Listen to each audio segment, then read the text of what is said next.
emerging at the moment.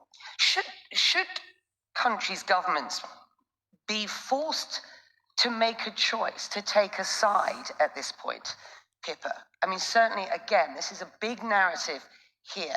This is this struggle by two great powers. I use the term great loosely to a certain extent, but two great powers, and others being forced to take a choice. I think this speaks to this kind of emergence of these regional powers and the emergence of the middle powers here, because we're hearing, quite frankly, don't force us into a corner here.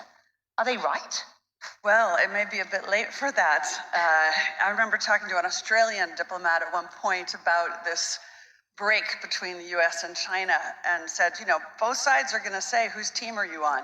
And he said, our job is to make sure the question never arises. But the question has arisen. And so I think we have to go deeper. And it's not about the US versus China. It's about what underpins a world order is always the financial system. I was very privileged. My father was an advisor to Nixon when they came off the gold standard in '71. And so I was brought up with a kind of inside view of how very important the financial structure is to absolutely everything else. And what we're seeing in the world today, I think, is we are on the brink of a dramatic change where we are about to, and I'll say this boldly, we're about to abandon the traditional system of money and accounting and introduce a new one.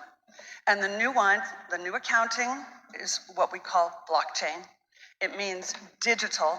It means having a almost perfect record of every single transaction that happens in the economy, which will give us far greater clarity over what's going on. It also raises huge dangers in terms of the balance of power between states and citizens. In my opinion, we're going to need a digital constitution of human rights if we're going to have digital money. But also, this new money will be sovereign in nature. Most people think that digital money is crypto and private, but what I see are superpowers introducing digital currency. The Chinese were the first. The US is on the brink, I think, of moving in the same direction. The Europeans have committed to that as well.